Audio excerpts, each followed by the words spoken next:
Hello students, welcome to Future Doctor NEET Academy. Today I am going to give 7 problems in alkene and AREANE chapter.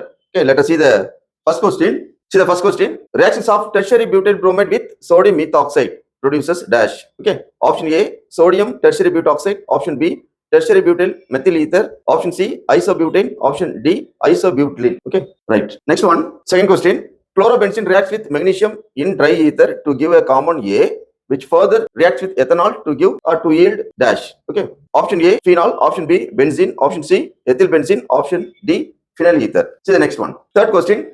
An organic compound A, C4H9Cl on reacts with sodium in presence of diether ether gives a hydrocarbon, which on monochlorination gives only one chloro derivatives. Then A is dash. Okay.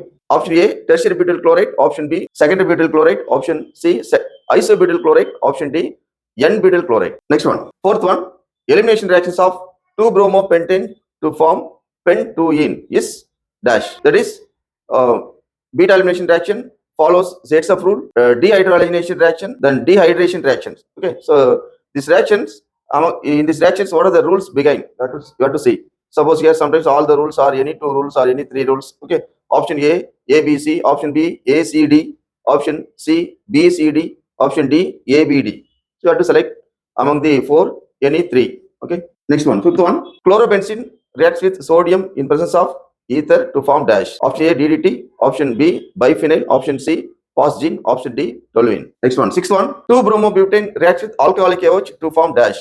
Option A, but-1-ene. Option B, but-2-ene. Option C, N-butane. Option D, isobutane. The last question is toluene reacts with chlorine in presence of sunlight to form dash. Okay. Option A, benzyl chloride. Option B, chlorobenzene. Option C, DDT. Option D, phosgene. So these are the 7 questions in the chapters. So the solutions I'll give in the next session. Okay. Thanks, students.